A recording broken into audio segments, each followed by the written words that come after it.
2003 সালে জাতীয় স্টেডিয়ামে সাফ চ্যাম্পিয়নশিপে ভারতের বিপক্ষে সর্বশেষ জয় পেয়েছিল বাংলাদেশ। দীর্ঘ 22 বছর পর আবারও সেই একই মাঠে হামজা রাকিবরা ফিরিয়ে আনলেন স্মৃতির পুনর্জাগরণ।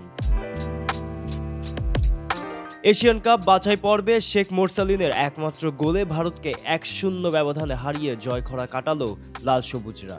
দুই দলই আগেই বাছাই থেকে ছিটকে গেলেও দক্ষিণ এশিয়ার ডার্বি মর্যাদা আর পয়েন্ট তালিকায় এগিয়ে থাকার লড়াইয়ে পরিণত হয়। মঙ্গলবার জাতীয় স্টেডিয়ামে ম্যাচের শুরু থেকেই ভারত কিছুটা প্রভাব বিস্তার করলেও গোল পায় বাংলাদেশি। 12তম মিনিটে রাকিবের সঙ্গে দারুণ সমন্বয়ে বক্সে ঢুকে মোরসালিনের আলতো টোকার শটে গুরপ্রীতের দুই পায়ের ফাঁক দিয়ে বল জালে পাঠান। লাল সবুজ জার্সিতে এটি তার 7ম গোল। এরপর 26 মিনিটে অস্বস্তি অনুভব করা তারিক কাজীকে বদলে শাকিল আহাদ তপুকে নামান কোচ কাবরেরা। 31 মিনিটে বড় বিপদ থেকে দলকে রক্ষা করেন হামজা। মিতুল মারমার ভুলে চাংতের নেওয়া শট তিনি মাথা দিয়ে ক্লিয়ার করেন। তবু বর্মনের ফাউলকে কেন্দ্র করে উত্তেজনার সৃষ্টি হলেও প্রথমার্ধে আর গোলের দেখা মেলেনি। বিরতির পর ভারত আক্রমণ বাড়ালেও বাংলাদেশের রক্ষণভাগ ছিল দুর্ভেদ্য।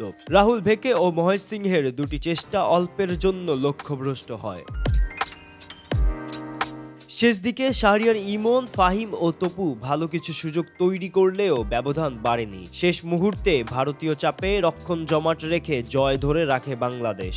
16 বছর পর বাংলাদেশে খেলতে এসে পরাজয়ের স্বাদ নিয়ে মাঠ ছাড়তে হয় ভারতকে। গোলাম মোর্শেদ, ক্যাপ্টেন স্পোর্টস, ঢাকা।